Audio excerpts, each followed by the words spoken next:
જય શ્રી કૃષ્ણ, જય માતાજી. કેમ છો? કેમ છે મારી યુટ્યુબ ફેમિલી?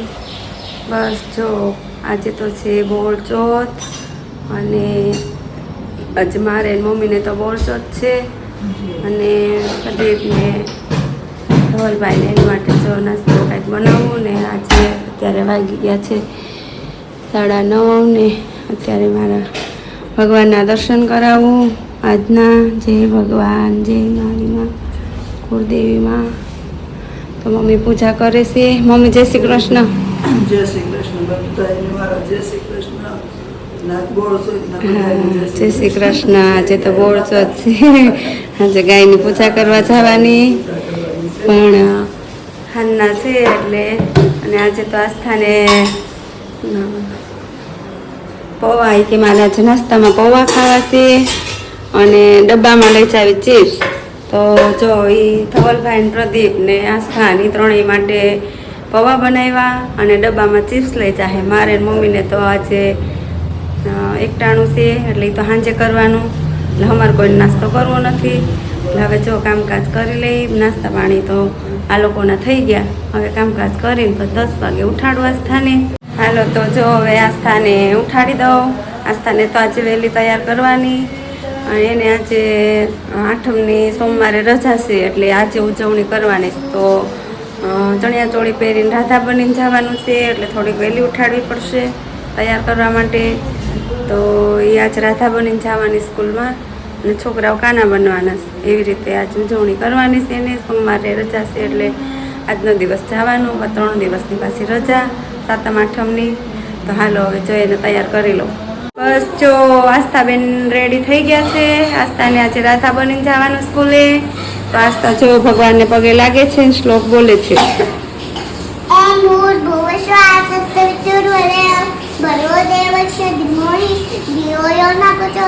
ગુરુ બ્રહ્મા ગુરુ વિષ્ણુ ગુરુ દેવો મહેશ્વરા ગુરુ સાક્ષાત પરબ્રહ્મ તસ્મૈ ગુરુને નમઃ. અરે વાહ, હાથ બતાવો, હાથ બતાવો તારા હાથ. વાવ, મહેંદી કરી કા રાધા હોય ને. તો આમ જોતા હશે પછી તમારે ત્યાં શું કરવાનું છે? મટુકીને એવું ફોડશે ને આજે? હા. પછી ખબર નહીં એવું છે. તો જો આસ્થાબેન તૈયાર થઈ ગયા છે. હવે એને મૂકવા જાઉં. વરસાદ જેવું થઈ ગયું, અંધારું બહુ. આવે નહીં તો સારું, નહીં તો છોકરીઓ બિચારી શું કરશે? બસમાંથી પાછી બેગ લઈને જવાનું. એટલે અહીંયા તો અમે મૂકવા જઈએ પણ ત્યાંથી એને થોડુંક ઓલું થાય. આજ વરસાદ ન આવે તો સારું.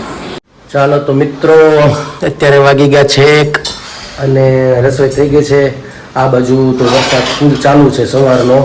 આસ્થાને મૂકવા ગયો ત્યારનો ચાલુ થઈ ગયો તો હજી બંધ નથી. એક ધારો ચાલુ છે, વરસાદ બહુ આવે છે. અને આ બાજુ જો રસોઈ બને છે. રસોઈમાં તો ભગવાનને જો થાળા તેર બની ગયું છે. આજ તો ભગવાનને શું છે? ખાલી શાક રોટલી ને ગોળ. દાળ ભાત નથી બનાવ્યા. અચ્છા, જે તમે 3 જ છો. એવું છે. તમે બોળચોથ રહ્યા છો ને? હા, કેળા અને દાણા ફરાળમાં. વાહ, એવું છે. ચાલો તો જો ભગવાનને પહેલાં આપણે થાળ ધરી દઈએ, ત્યારબાદ પછી મારા પપ્પાને ને બધાને બોલાવી જમવા માટે. એ લોકો જમવા બેસી જાય. જો ભગવાને થાળ ધરાઈ ગયો. ભગવાને કે ચાલો જમવા.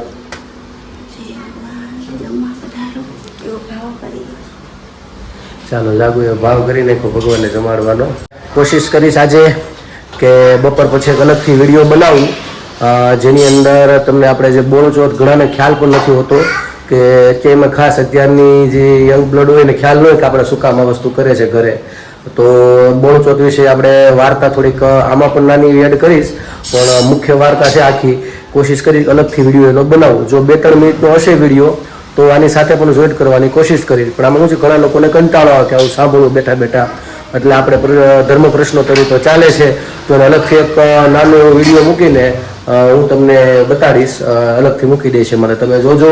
અને શું એનો અર્થ છે, શું કામ બોળચોથ રહેશે, એની પાછળનું કારણ શું છે, એ આગળ બપોરે સમય મળશે એટલે હું તમને એની વાર્તા આખી અપલોડ કરીશ. એટલે તમે લોકો જોજો એને.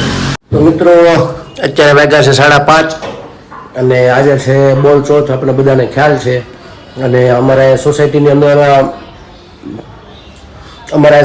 અંદર ગાય લઈને આવે છે અને અત્યારે બધા પૂજા કરવા ત્યાં સોસાયટીના બહેનો જશે, કારણ કે સોસાયટી પાછી અમારે બહુ મોટી છે, 300-350 ઉપર અહીંયા ઘર છે, એટલે બધા એક જ વાડી પણ બહુ મોટી છે, એટલે બધા બહેનો ત્યાં ભેગા થશે અને પૂજા કરવા જશે. એટલે અત્યારે જો જાગુ પણ જવાની છે, જાગુએ પણ બધી તૈયારી કરી લીધી છે, બાજરો અને ફૂલ ને સોપારી ને નાગલો ચુંદડી માતાજીને બધું ચડાવવાનું. એવું નાગલું પહેરાવાનું હોય. હા, નાગલો ચુંદડી આ ચાંદલો કરવાનો અને નાગલો ચુંદડી પછી આ એના તે થોડુંક તગારામ નાખી દેવાનું, એટલે એની એથી પ્રસાદી આપણે લેવાની. બરાબર, પછી બીજું વધે એટલું દાદાને દઈ દે. સમજાય. અને આની પ્રદક્ષિણા જળથી. જળથી ઓકે. પ્રદક્ષિણા કરવાની. અને મારા બા નથી જવાના, કારણ કે અમારે ઘરે મહેમાન આવે છે આમ તો, એટલે અમારા ગામના જ છે. હમણાં આપણે ખબર હોય તો આપણે રુદ્રાક્ષના લાડુ આવ્યા હતા, ત્યારે હમણાં અમારા ગામના જે ભાઈ જસુભાઈ આવ્યા હતા, અહીંયા પોલીસમાં છે, તો એમના પપ્પા આવ્યા છે અહીંયા, એટલે ઘરે એના નાના ભાઈ લઈને આવે છે. એટલે મારે બા નથી જવાના, પણ જાગુ જાય છે ખાલી પૂજા કરવા વાડીમાં, એ આગળ આવતી રહેશે પછી, એટલે એ પૂજાની કરવા જાય છે અત્યારે આગળ. જી આવો બીજું હું.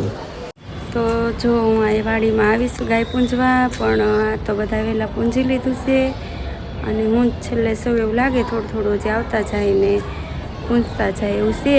અને આજે તો ગોરદાદા અહીંયા ગાય ઓલી નથી લાવ્યા, જે ગાય આનું પૂજન કરીએ એ નથી લાવ્યા, એમને આપણે પિત્તળની ને એવી ગાય હોય એ લાવ્યા છે, તો એની પૂજા કરશું.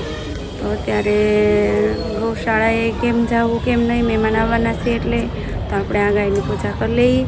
હાલો.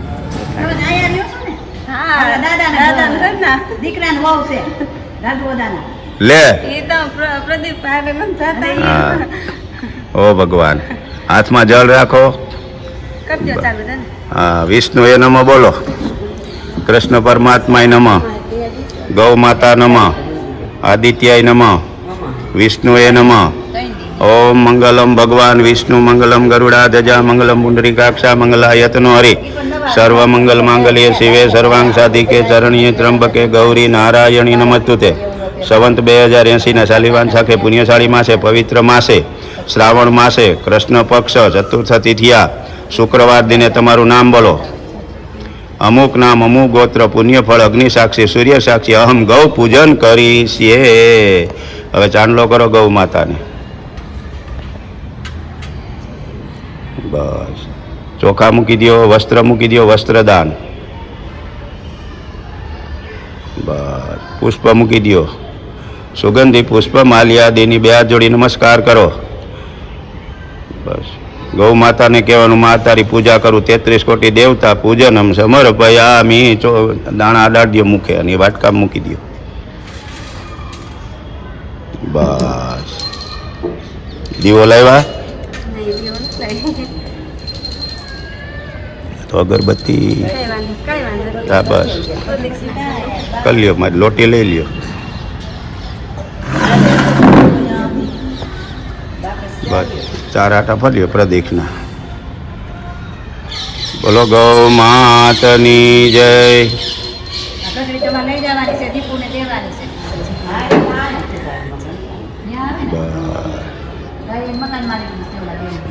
સરસ આવી.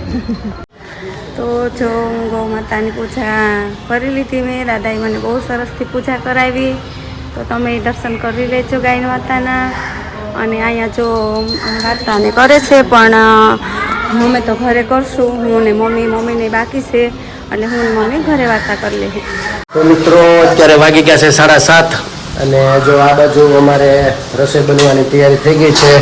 રસોઈમાં તો આજે બને છે બાજરાના રોટલા છે અને ભાખરી અમારા માટે છે. આ લોકોને તો કાંઈ જમવાનું છે નહીં એવું, બરાબર ને? હા, એટલે મારે તો રોટલો જ જોઈશ. આ ભાખરી કોના માટે છે? હા, એટલે મારે તો રોટલો જ છે. તમારે બરાબર. રોટલા એટલે તીખારી મજા આવશે, મને ન મજા આવી એવું છે. તો એવું બધું છે. અમારા ગામના હતા, મહેમાન આવ્યા હતા બેસવા, હજી જસ્ટ ગયા બધા. અને આ બાજુ જો અમે બધા બેઠા છીએ, પણ વરસાદ અચાનક પાછો લેવા મળ્યો. વરસાદ અત્યારે આવે છે ફૂલ, જો તમે એક ધારો ફૂલ આવે છે. ખબર નહોતી, અત્યારે એવું કંઈ લાગતું નહોતું આવશે એવું, પણ કેમ ચાલુ થઈ ગયો અંધારામાં કાંઈ ખબર ન પડે. 7:30 જેવું શું છે એટલે મેં આગળ નીચે જ ઊભા હતા, આગળ અમારા ગામના આવ્યા હતા, બેઠા હતા બધા તે, પણ અચાનક ચાલ આવી ગયો, પણ સારો એવો આવે છે. મિત્રો તો જો અમે લોકો બધા જમવા બેસી ગયા છીએ, અને જમવામાં જેમ કીધું એમ આજે મારા માટે તો જો આ દહીંનું વઘાર કરી નાખ્યો છે અને રોટલા છે, બાકી મરચાં અથાણા. જો અમે બધા ઘરના બધા પરિવાર બેસી ગયા જમવા. આજ તો બે રમે છે ઉપર હિતુભાઈ પાસે, એને ભૂખ લાગી હતી એટલે જમવા અત્યારે જમવું નથી, પ્રસાદ ખાઈ લીધો હતો કાલનો કથાનો, એટલે એને કાંઈ અત્યારે જમવાની જરૂર નથી. અમે બધા લાઈનમાં બેસી ગયા છે જમવાના. આ લોકોને એકટાણું છે આજ તો, એને બોણ ચોટનું છે એટલે જમી લઈ. જમીન પછી બોણ ચોટની નાનકડી ટચુકડી કથા રૂપી તમને સમજાવી દઈશ. ઘણા લોકોને પણ ખ્યાલ હોતો નથી, તો તમને સમજાવીશ કે એનું મહત્વ શું છે અને શું કામ બોણ ચોથ રહેવી જોઈએ, શું કામ એનું પાલન કરવું જોઈએ. તો આ બધું જમી લઈએ, ત્યારબાદ આપણે એની ચર્ચા કરીશું. ચાલો મિત્રો, તો અત્યારે વાગી ગયા છે 10:30, અને આજ તો અમે લોકો બધા જલ્દી ફ્રી થઈ ગયા છીએ. આમ તો અડધી પોણી કલાકથી બેઠા છીએ, પણ અમારા બેનને શું છે પાછું હાથમાં દરવાજો ખોલતા વાગી ગયું, એટલે ઘડીક એને છાના રાખવામાં ને એમાં બધું 15-20 મિનિટ નીકળી ગઈ. આંગળી આવી ગઈ હતી દરવાજાની અંદર બંધ કરવા ગઈ, અને આંગળી એમને રહી ગઈ, એટલે 4 આવી ગઈ. પછી તો એ બેનને હાચો અઘરા પડી ગયા, એટલે અમારી અડધી પોણી કલાક એમને બગડી ગઈ. બાકી આજે તો શું છે બધા વહેલા ફ્રી થઈ ગયા છે કામકાજમાંથી ને રસોઈમાંથી ને જમવામાંથી, એટલે હાવ ફ્રી થઈને બેઠા હતા. એમાં બેને પછી આવું નવું ઉપરાણું ફટ કરતું એટલે ચાલો, તો હવે મારી બાઈ ફ્રી થઈ ગયા છે. આપણે સારું એવું ભજન અમને સંભળાવી દો. શેના ઉપર છે આજે? જમનાજીનું છે આજે, નવું છે. હા તો ચાલો, જમનાજીનું આજે છે. હા એવું છે. હા, મારા દાદીમાં ગાતા, અને એનું છે એ સમયે ગાતા, એટલે આપણી મારી બાપ આપણને સંભળાવે છે અત્યારે. તો ચાલો પહેલા ભજન સાંભળીએ, પછી આપણે પ્રશ્નનો જવાબ, અને ત્યાર પછી નવો પ્રશ્ન.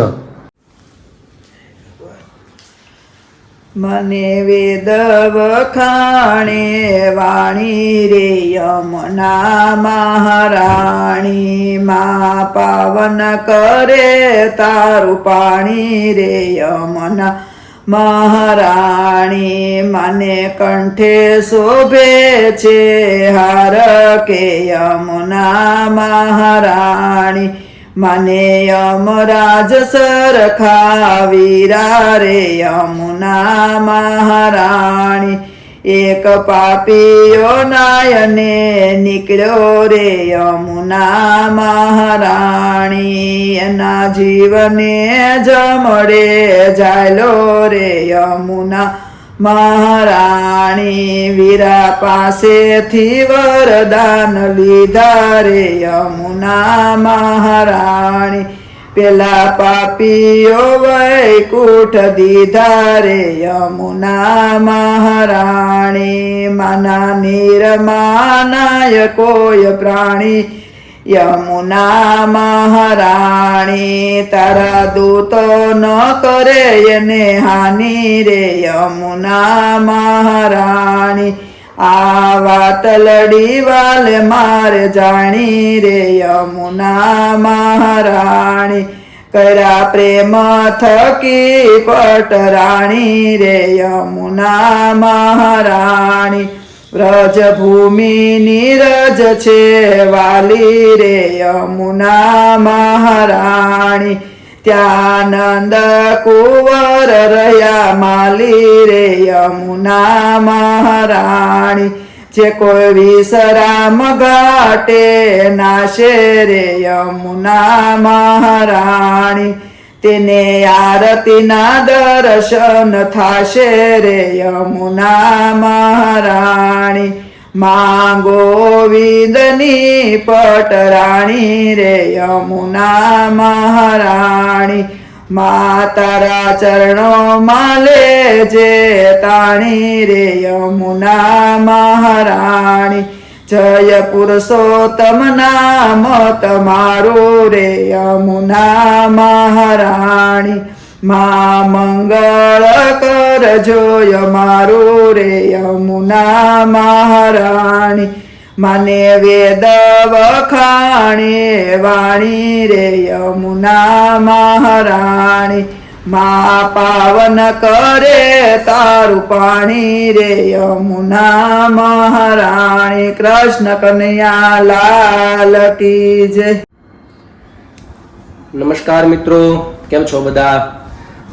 મારી બાઈ આપણને સારું એવું ભજન સંભળાવ્યું યમુનાજીનું અને બધાને બહુ ગમ્યું હશે. મારા દાદીમાં બહુ ગાતા બધી જગ્યાએ, જ્યારે બહાર બધા સત્સંગમાં બેઠા હોય ગામડે ત્યારે, તો ત્યારે મારી બા અને દાદીમાં ગાતા અને મારી બાને બહુ ગમતું, એટલે આજે તમને બધાને સંભળાવ્યું અને આશા કરું છું કે તમને બધાને પણ બહુ ગમશે. આજે તમને હું બોળચોથ વિશે મેં તમે આપણે બપોરે વાત થઈ હતી, થોડીક ટુકડી નાનો ટુકડો તમને થોડુંક સમજાવી દઉં. કારણ કે અત્યારના સમયમાં શું છે, આપણે પૂજા કરતા હોય છે પણ નથી એનો આપણને મહિમા ખ્યાલ હોતો, નથી આપણને કોઈ નીતિ નિયમ ખ્યાલ હોતા કે શું કામ કરીએ છીએ, આ બધા પ્રશ્નો કોઈ પૂછતું નથી. બસ આપણા દાદીમાં કરતા હતા આપણે કરવું જોઈએ, અથવા શું કામ કરતા, અથવા ક્યાંય બુદ્ધિ ન ચાલે તો આપણી બુદ્ધિ કેમાં તર્કમાં લગાડી હતી કે આ બધું ખોટું છે, અને તર્ક વિચારધારામાં. પણ જ્યાં સુધી આપણે પોતાને જ્યાં સુધી અનુભવ ન કરીએ ત્યાં સુધી આપણને ખબર પડતી નથી. આ બહુ સમજા જેવું છે. શું કામ માં ગાય માતાની પૂજા કરવામાં આવે છે, આના બે અર્થ રૂપે તમને હું પેલા અહીંયા સમજાવું છું. પેલા તો આ આપણે શ્રાવણ મહિનાની અંદર વદ પક્ષની અંદર જે ચોથ આવે છે તેને બોળચોથ તરીકે ઓળખાય છે. આની અંદર ગાય માતાનું ને વાસડાનું પૂજન કરવામાં આવે છે અને તેને બાજરાની જ ઘૂઘરી ખવડાવવામાં આવે છે. આપણે ઘૂઘરી બનાવે ને બાજરાની, એ જ ખવડાવે, ઘઉંની ખવડાવવાતી નથી. એની ટૂંકી તમને વાત તમને આગળ તમને હું જણાવું છું. પછી આ દિવસે બેથી બહેનો વ્રત રહે છે. વ્રતના દિવસે બહેનોએ છરીથી સુધારેલું, કાપેલું, દળેલું, ખાંડેલું આવું ખવાતું નથી અને ઘઉંની પણ કોઈ પણ વસ્તુ ખવાતી નથી. જેથી કરીને આ શું કામ હવે રહેવામાં આવે છે, તો એનું તમને થોડીક કથા અહીંયા મારી પાસે છે. હું તમને મારી પાસે જે ચોપડી મારી પાસે પડી હોય, કારણ કે અમારે બધું બોલવાનું આવતું હોય એટલે એના આધાર ઉપર તમને હું વાર્તા સંભળાવું છું. બોળચોથ છે એક પ્રાચીન વાર્તા આપી છે. આની આગળ પણ એક કથા છે, તમને જો સમજ્યા જેવું છે. બોળચોથના દિવસે જ્યારે આ વાર્તા જે સંભળાવું છું એ પહેલા પણ ગાયની પૂજન કરતા, તો ત્યારે કયું પ્રકારનું વ્રત કરતા તે દિવસે, એ શું કામ કરતા, એ પાછું કૃષ્ણ લીલાની અંદર છે. પણ એ પહેલા તમને થોડુંક આ સમજાવી દઉં કે એક વખત એક નવી વહુ આવી હતી પરણીને, અને તેના સાસુએ તેને ઘઉંલો ખાંડવાનું કીધું. હવે એની વહુને ખબર નહીં ઘઉંલો એટલે ઘઉંની વાત કરી, એટલે ઘઉંલો એના સાસુમાં જાય છે બહાર નદીએ કે સ્નાન કરીને આવતા, તો ઘઉંલો ખાંડી રાખજે. એ ત્યાં પાછા આવે છે ત્યાં આને એમ થાય છે ઘઉંલો એટલે ઘઉં, બીજું કોઈ ભાષા એને ખ્યાલ ના આવે કે ઘઉંલો. એને સમજ્યું કે ઘઉંલો એટલે એનો જે વાસણો હતો એનું નામ પણ ઘઉંલો. તો સાસુમાની આજ્ઞા હતી એટલે કાંઈ પણ પ્રકારનો વિચાર કર્યા વગર તેને ત્યાં ખાંડડિયામાં તે વાસણાને ખાંડી નાખ્યા. એ ખાંડી તો નાખ્યા, પછી તેના સાસુમાં આવે છે અને ત્યાં ખાંડોળીઓ લોહી લથપથ બધું જોવે છે અને પછી બે વિચાર કરવા લાગે છે અને ત્યાં આખું સુનમુન, કારણ કે એ વાતાવરણ આખું કેવું થઈ જાય, તો આવું બધું બની જાય છે. અને પછી પોતે વિચાર કરે કે આપણે આને ખાંડી જાય પાછળ દાટી દઈએ. એ બહાર જાય છે ને પૂરા પછવાડા પાછળ દાટી દે છે અને રૂમમાં આવીને પાછા બેસી જાય છે. થોડી વાર થાય છે તો ગાય પાછી જે ચરવા ગઈ હોય છે ગોવાળીઓ સાથે, એ ચરીને પાછી આવે છે અને પોતાના એ વાસડાને જેનું નામ ઘઉંલો હતું એને ગોતે છે. એ મળતી નથી. એ મળતી ન હોવાથી ચારે બાજુ ભામડા નાખે છે અને ફરતી ફરતી જ્યારે પછવાડે જ્યારે જાય છે અને ત્યાં જે દાટેલું ત્યાં ખોદે છે, એ ખોદે એમાંથી જીવતો વાસડો નીકળે છે અને પછી પોતાને ઘેરે પાછા લઈ આવે છે. પણ આ લોકોને વિશ્વાસ નથી આવતો એ સમયે કે આવું કઈ રીતે બને, અને ભગવાનનો પાર માને છે ને તે દિવસે નક્કી કરે છે કે આ દિવસે આપણે ખાંડશું ને કાપશું, અથવા આપણે કોઈ પણ પ્રકારની ઘઉંની વસ્તુ ખાશું નહીં. આપણે જે કાંઈ આજે કાંઈ નિયમ વ્રત લેશું એ આ ગાય અને વાસડાને સમર્પિત કરશું. અને બંનેને પાછું એને જ શું કામ પૂજવામાં આવતા, પછી તો ગામના લોકો બધા પૂજવા આવે છે. આ બધું તમને ટૂંકમાં સમજાવું, વાર્તા તો બહુ લાંબી છે પણ આપણા સમયને અનુસંધાન હું તમને ટૂંકમાં સમજાવું, નકર તો તમને સમજાવવા બેસું. અને અર્થ બહુ સુંદર ભગવાન એમાં બતાવ્યા છે. એટલે પછી એનું પૂજન કરે છે. ગાય અને વાસડાનો બંનેનો કલર સેમ છે, કે ગામમાં ક્યાંય કલર હતો નહીં, બંને સફેદ હતા.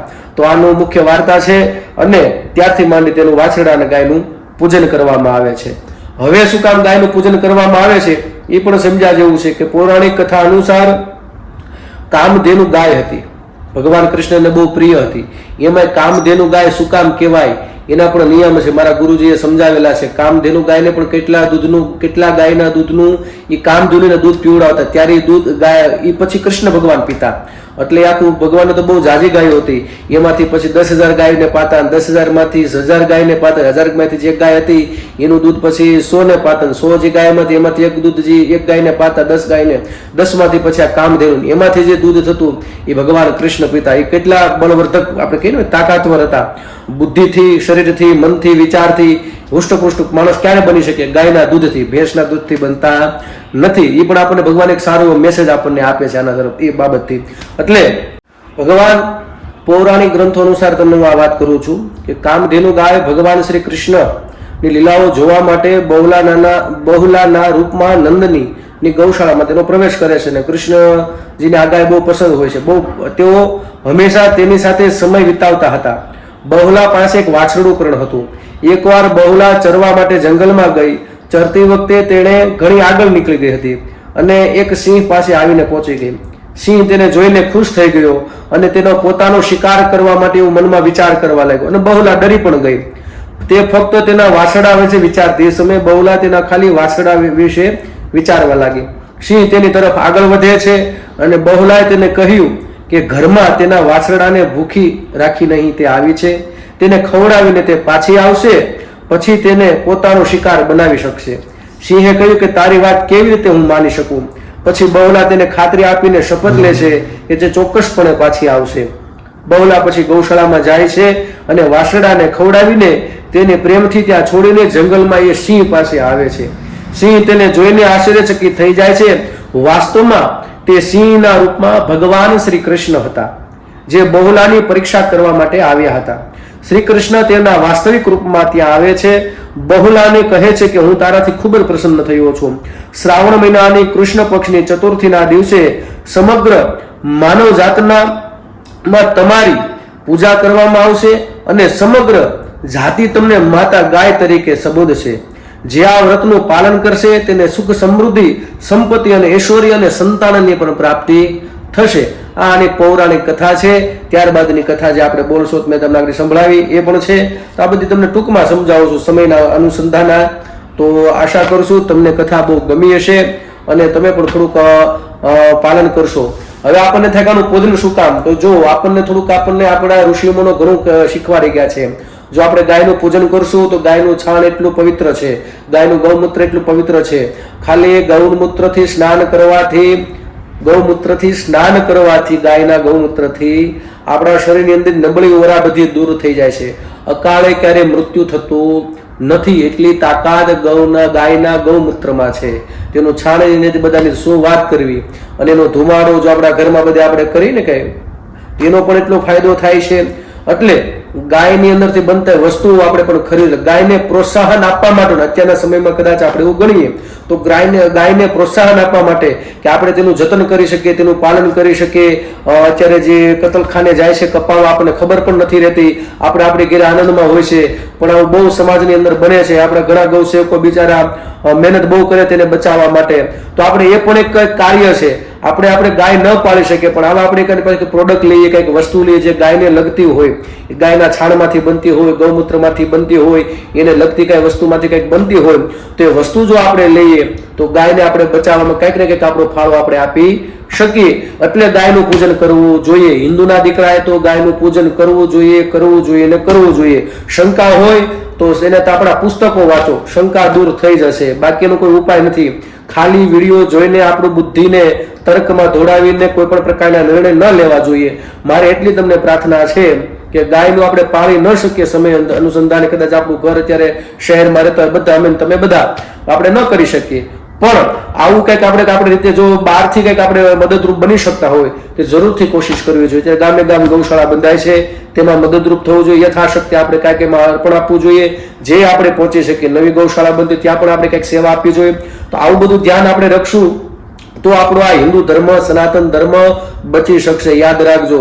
એટલે ગાયની સેવા કરવી, ગાયનું પૂજન કરવું, ગાયનું જતન કરવું, ગાયનું ધ્યાન રાખવું, ગાયને બચાવવી આ આપણી હિન્દુ ધર્મના દીકરા દીકરીઓની ફરજ બને છે.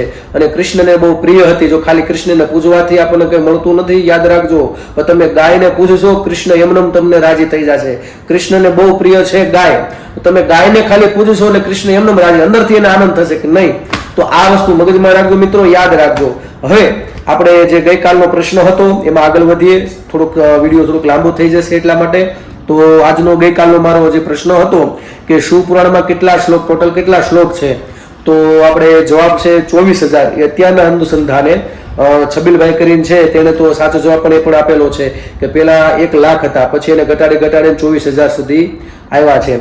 તો અત્યારે છે 24,000 શ્લોકો છે, પણ પેલા તો 1 લાખની આસપાસ હતા. તો જેણે જવાબ આપેલા છે એના તમને હું નામ અહીંયા લઉં છું. તો સૌથી પહેલા છે છબીલભાઈ જુનાગઢ, અંશ દેસાઈ ઉના, અસ્મિતાબેન ઇટવાયા, દક્ષાબેન કુંડલા, તરુણભાઈ જામનગર, વિકાસભાઈ અમદાવાદ, પછી આકાંક્ષાબેન ભાવનગર. તો આ બધાએ જવાબ આપેલો છે સાચો. બધાનો ખૂબ ખૂબ આભાર ધર્મ પ્રશ્નોત્તરીની અંદર ભાગ લેવા બદલ. હવે હું તમને નવો પ્રશ્ન પૂછવા જઈ રહ્યો છું. તો આજનો મારો નવો પ્રશ્ન છે કે ભગવાન શિવજીના ગળાની અંદર જે નાગ વીંટાયેલો છે તેનું નામ શું છે? ભગવાન મહાદેવના ગળાની અંદર જે નાગ વીંટાયેલો છે તેનું નામ શું છે? કાલે બધા મને તમે આનો જવાબ આપજો. ખૂબ ખૂબ આભાર તમે પ્રશ્નનો જવાબ આપવા બદલ. અહીંયા મારા પ્રશ્ન બધા પૂરા થાય છે. આશા કરું તમને બધાને પ્રશ્ન સમજાઈ ગયો છે, વાર્તા પણ ગમી હશે.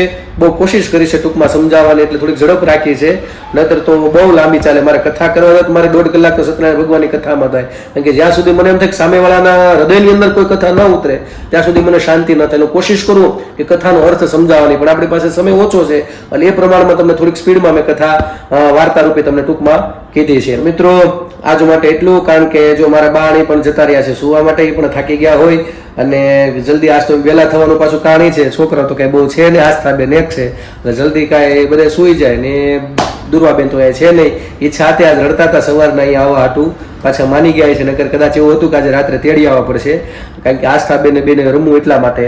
તો ઠીક છે, આજે મારા બ્લોગને વિરામ આપું છું. કાલે ફરી મળીશું નવી મસ્તી સાથે, નવી વાતો સાથે. તો અમારી ચેનલને તમે લાઈક કરજો, શેર કરજો, સબસ્ક્રાઇબ કરજો અને કોમેન્ટમાં તમારો જવાબ આપજો, પ્રેમ આપજો, સહકાર આપજો. જો તમે નવા છો તો સબસ્ક્રાઇબ કરવાનું ભૂલતા નહીં. આવો નવો પ્રેમ આપતા રહેજો. અને જો કોશિશ કરી છે તમને કે તમે અમારી સાથે જોડાઈ રહેલો પરિવાર તરીકે, અને તમને અમારા જેટલા બ્લોગ છે તમને ગમશે. અને ફરીથી એક વ્યક્તિ છે અમેરિકાથી જવાબ આપેલો છે, યશુબેન ભટ્ટ કરીને છે. બેન તમારો પણ ખૂબ ખૂબ આભાર. ખાસ જાગુ માટે અને મારી બા માટે મેસેજ હતો કે જાગુને પણ મેસેજ આપેલો હતો, અને અમારા ફેમિલી માટે તમારો ફરીથી ખૂબ ખૂબ આભાર. તો આજ માટે એટલું. આવજો. જય શ્રી કૃષ્ણ. જોવાનું ભૂલતા નહીં.